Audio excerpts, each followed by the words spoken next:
अस्सलाम वालेकुम, मैं हूँ काश अकरम और आज की इस वीडियो में मैं कोशिश करूँगा कि रेंता के बारे में ऐसे 11 सवालात के जवाब डिटेल के साथ दिए जाएँ जो कि तकरीबन हर बंदे के ज़हन में आते हैं कि ये रेंता क्या है, कब हमें डिक्लारार करवाना चाहिए, एक दफ़ा अगर हमने कर लिया तो हर साल लाज़मी है क्या, कितनी इनकम हो तो लाज़मी है, कितनी हो कि नहीं लाज़मी, और क्या हम मकान के किराए के गास्टोस या मकान अगर हमारा अपना है तो उसकी प्रोपिएदाद के गास्टोस इसमें इंक्लूड कर सकते हैं या नहीं। तो इस तरह के 11 क्वेश्चंस हैं जिनकी मैं कोशिश करूंगा कि डिटेल के साथ आपको जवाब दिए जाएं ताकि इन सवालात के बाद आपके जहन में जो रेंता का एक फिगुरा है वो सही तरह से बैठ जाए, कि आपको पता चल जाए ये क्या चीज़ है और कितना लाजमी है हमारे लिए इसे हर साल डिक्लारार करवाना। तो आइए आगाज करते हैं। सबसे पहले हमारे पास सवाल ये है, फेचास पाराला डिक्लाराción, मतलब इसमें इस साल 2023 में जो कि हमने डिक्लारार करवाना है रेंता 2022 वाला, तो उसमें फेचास कौन कौन सी हैं, डेट्स कौन सी हैं। तो इसमें तीन मुख्तलिफ किस्म की फेचास हैं।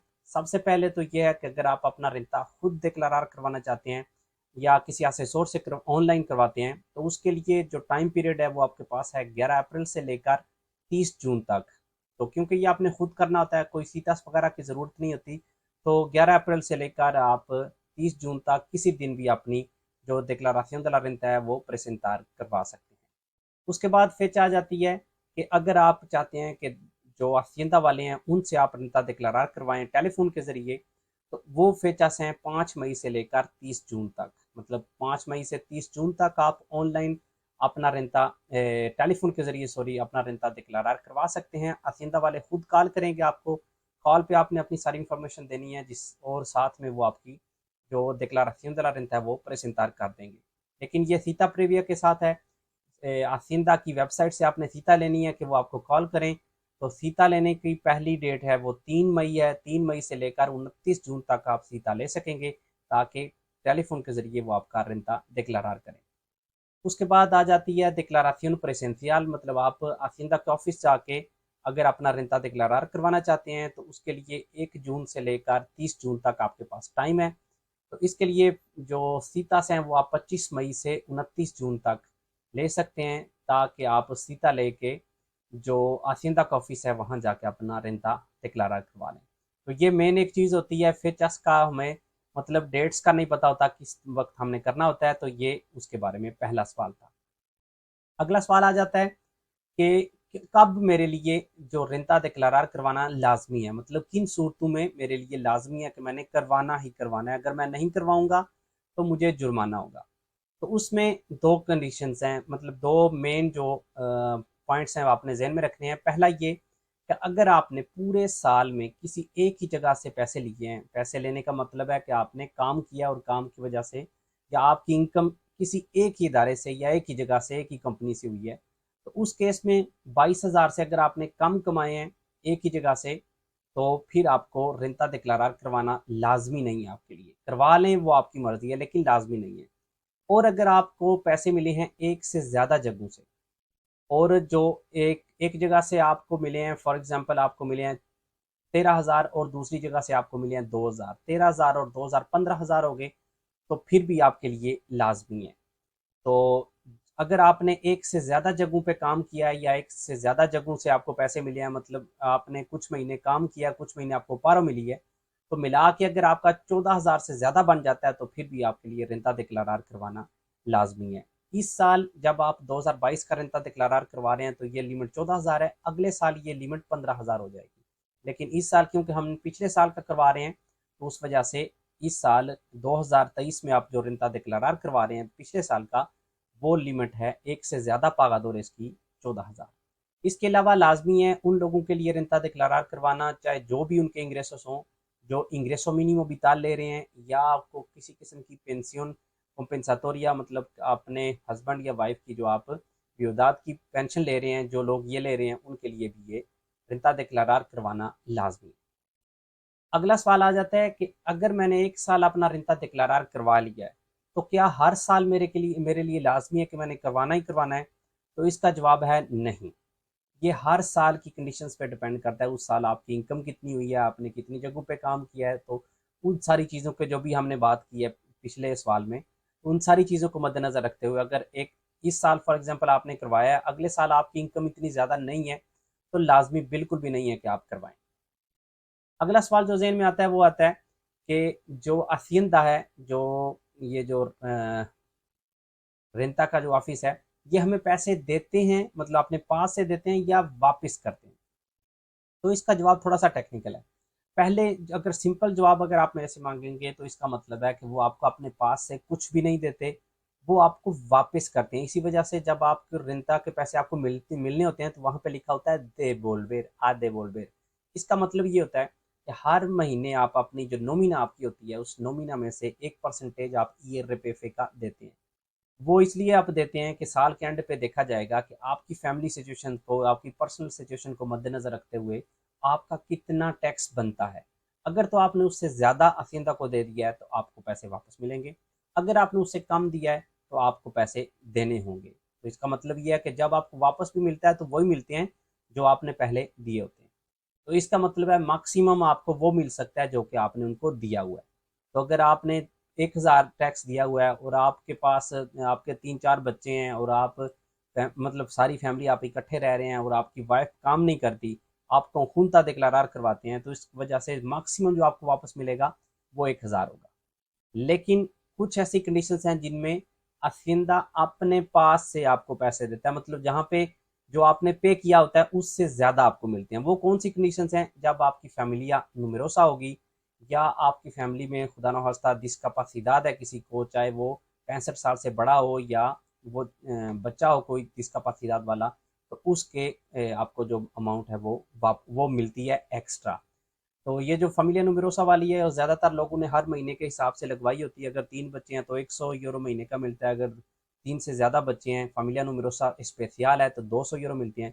तो जो लोग ये हर महीने नहीं लेते, वो डिक्लाराción de la रेंता में उनको वो सारे इकट्ठे मिल जाते हैं, और जो हर महीने ले रहे होते हैं उनको फिर ज़ाहिर सी बात है एंड पे ये नहीं मिलते। तो इसका रेसूमेन खुलासा यही है कि आपको पहले तो मेन चीज़ ये है कि आपको वही वापस मिलेगा जो कि आपने हसींदा को दिया हुआ है, को मैक्सिमम। लेकिन अगर आप इन 3 कंडीशंस में से आपकी कोई एक सिचुएशन है, मतलब आपकी फैमिलिया नुमेरोसा है या आपके घर में कोई डिस्कैपेसिटेड वाला बंदा है, चाहे वो छोटा हो चाहे वो बड़ा हो, या मातरनिदाद का भी है, मतलब ये जो माँ है वो अपना रिंता डिक्लारार करवा रही है और उसी साल जिस साल का वो रिंता करवा रही है उस साल वो माँ बनी थी, तो deducciones por maternidad भी उसको ये यहाँ पे ऐड होंगी। तो अगर इन तीनों में से कोई सिचुएशन नहीं है तो मैक्सिमम आपको क्या मिलेगा? जो कि आपने हसींदा को दिया हुआ है, उससे ज़्यादा आपको कुछ भी नहीं। अगला सवाल ये आता है कि अगर आप रेंता आप लाजमी नहीं है आपके लिए डिक्लारार करवाना, मतलब आपने 22,000 से कम पैसे कमाए हैं एक जगह से, या 14,000 से कम आपने कमाए हैं, तो लाजमी नहीं है आपके लिए करवाना। तो ना करवाना बेहतर है या करवाना बेहतर है? तो इसका जवाब है डिपेंड करता है आपकी सिचुएशन पे। आपको क्या करना चाहिए? हर सूरत में अपना बोरादोर देखें जो कि हसींदा आपको भेजती है, या आप ऑनलाइन भी चेक कर सकते हैं। तो वो बोरादोर आप चेक करेंगे तो उससे आपको पता चलेगा कि अगर मैं डिक्लारार करवाता हूँ तो मुझे पैसे मिलेंगे या न, या मुझे देने पड़ेंगे। अगर तो आपको देने पड़ते हैं और आपके लिए लाजमी नहीं है रेंता डिक्लारार करवाना, तो ना करवाएं, वो वहीं पे ख़त्म हो जाएगा। लेकिन अगर आपके लिए रेंता लाजमी नहीं है लेकिन आप देखते हैं कि आपको वापस आएंगे पैसे, तो फिर आप करवा लें, क्योंकि आपने हसींदा को पैसे क्यों देने हैं अगर आपके वो अपने बनते हैं, वापस आपको बनते हैं। तो उस सूरत में बेशक आपके लिए लाजमी नहीं है रेंता डिक्लारार करवाना, तो फिर भी आप अपना रेंता डिक्लारार करवाएं ताकि आपके जो पैसे वापस आते हैं वो आपको मिल जाएं। अगला सवाल है, अगर आपने एक से ज़्यादा जगहों पे काम किया हुआ है तो लाजमी ये है कि आपको मतलब पैसे देने ही पड़ेंगे? तो इसका जवाब है कि इस एक चीज़ का दूसरी चीज़ से बिल्कुल कोई लिंक नहीं है। एक से ज़्यादा जगहों पे काम करने का या एक से ज़्यादा जगहों से पैसे मिलने का जो मेन इशू होता है, जो मेन प्रॉब्लम होती है, वो ये कि लिमिट जो होती है वो 22,000 से 14,000 आ जाती है जब आपके लिए रेंता डिक्लारार करवाना लाजमी हो जाता है। आपको देने आएंगे या आपको लेने आएंगे, ये डिपेंड करता है कि आपकी फैमिली सिचुएशन पे, ये डिपेंड करता है कि जिन एम्प्रेसास में आपने काम किया उन्होंने ईआरपीएफ की मद में कितने पैसे या कितने परसेंटेज आपकी जो उन्होंने रिटेनर की है।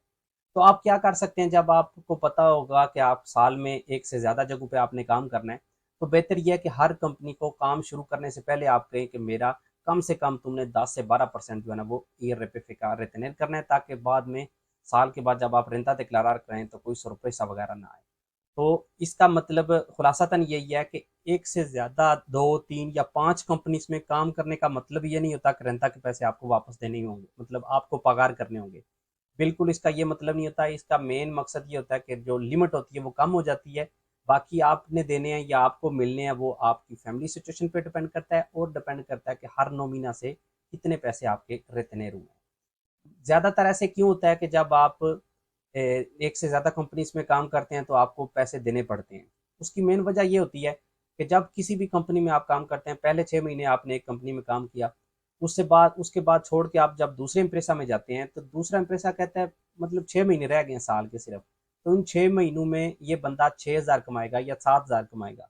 तो इसके लिए तो इसको रिंता मतलब लाजमी नहीं होगा, इसलिए तो वो आपकी लिमिट जो है ना वो 2% ईयर पे रख देते हैं जो रिटेनर करते हैं। तो 2% रखने से ये होता है कि वो जब आप पिछले इम्प्रेसास के भी पैसे साथ मिलाते हैं तो वो तो इनकम आपकी बहुत ज़्यादा हो जाती है।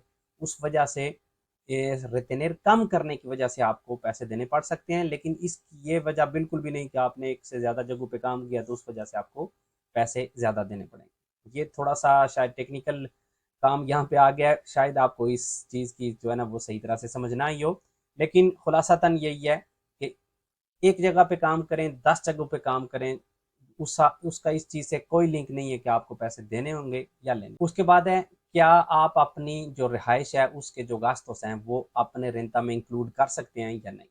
मतलब आपका अपना मकान है तो उसमें जो आप पे कर रहे हैं, हिपोतेका पे कर रहे हैं, वो गास्तोस में इंक्लूड कर सकते हैं या नहीं, या किराए पे रह रहे हैं तो जो आप किराया दे रहे हैं वो कर सकते हैं या नहीं।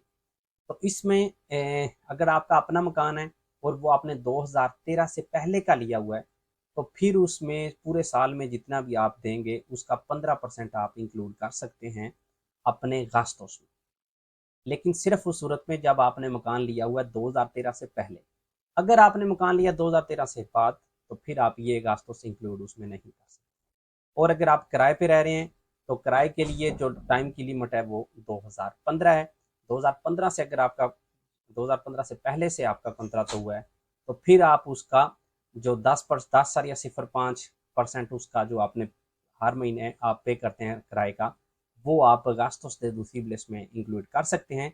लेकिन अगर आपका कॉन्ट्रैक्ट 2015 से बाद का है तो उसमें आप ये इंक्लूड नहीं कर सकते। लेकिन कुछ सूबे ऐसे हैं जो कि नौजवानों को होवेनेस को इस चीज़ थोड़ा बहुत जो है ना वो रियायत दे रहे हैं किरायों में, तो वो आप अपने सूबे के हिसाब से देख सकते हैं। लेकिन जो जनरल है जो सारे स्पेन के लिए उसमें ये है कि किराए के लिए आपका कंत्रा तो 2015 से पहले का होना चाहिए और अपने मकान में आपने अगर खरीदा हुआ है तो वो 2013 से पहले का होना चाहिए। इससे बाद ये चीज़ें ख़त्म कर दी गई थी।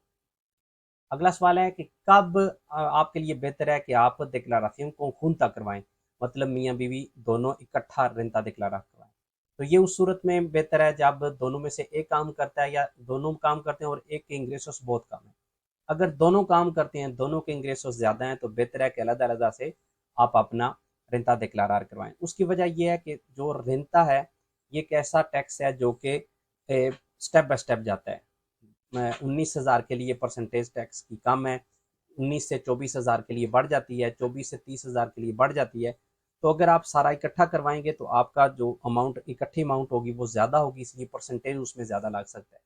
तो सिर्फ conjunta आप उस सूरत में करवाएं जब दोनों में से एक काम करता है, या अगर दोनों ने काम किया तो एक ने बिल्कुल कम इंग्रेसोस उसके हैं तो उस सूरत में आप conjunta करवाएं, वरना अलग अलग।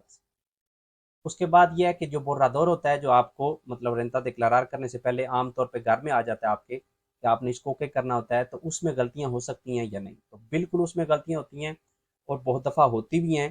तो इसमें यह है कि आपकी जिम्मेदारी है कि आपने वो चेक करना है। अगर आप चेक नहीं करते और उसको ओके कर देते हैं और उसमें कोई गलतियां थी, उन गलतियों की वजह से आसिंदा को नुकसान हो तो वो आसिंदा आपको रेक्लामार करेगी या जुर्माना भी आपको ही होगा। बेशक आसिंदा ने गलत बोरादोर बना के भेजा है लेकिन आपने उसको चेक नहीं किया, आपने उसको वेरीफाई नहीं किया, तो उस वजह से आपको जो है उसका नुकसान हो सकता है। इसलिए जो भी बोरादोर आपको उसको ध्यान से देखें कि क्या जो जो चीज़ें इसमें लिखी हुई हैं वाकई ऐसी हैं या नहीं।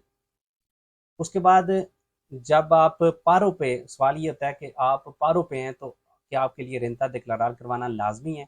मसलन आप 2022 में आपने सिर्फ पारो लिए, तो बिल्कुल पारो में जो आपको पैसे मिलते हैं जो desempleo में आपको पैसे मिलते हैं वो ऐसे ही हैं जैसे आपको काम के पैसे मिलते हैं, rendimientos de trabajo।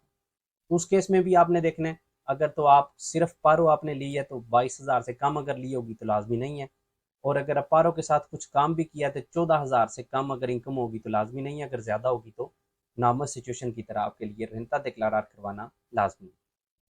उसके बाद है ये जो क्रिप्टो मोनेदा डिजिटल करेंसी जो आ गई है, इसमें जो क्रिप्टो मोनेदास वगैरह है इनकी जो खरीदो फरोख्त होती है तो उसको रेंता में डिक्लारार आप करवा सकते हैं या नहीं, तो उसके लिए बाकायदा हसींदा ने एक कासिया बनाई है, एक ऑप्शन उसमें रखा हुआ है जिसका जो कासिया है 1612। तो उसमें आपने जो आपको उसमें नुकसान हुआ है, जो आपको उसमें फ़ायदा हुआ है, तो उसमें वो एक कासिया 1612 में आप वो इंक्लूड। और इसके साथ हमारी आज की ये इस वीडियो का होता है अख्ताम। उम्मीद करता हूँ कि आपको इससे रिंता के बारे में जो जो डाउट्स थे वो आपके दूर हो गए होंगे, और अगर फिर भी कोई ऐसी बात रह गई है जो कि इस वीडियो में एक्सप्लेन नहीं कर पाया तो कमेंट्स में आप वो पूछ सकते हैं। मिलते हैं अगली वीडियो में इंशाल्लाह किसी नए टॉपिक के साथ, तब तक के लिए अल्लाह हाफ़िज़।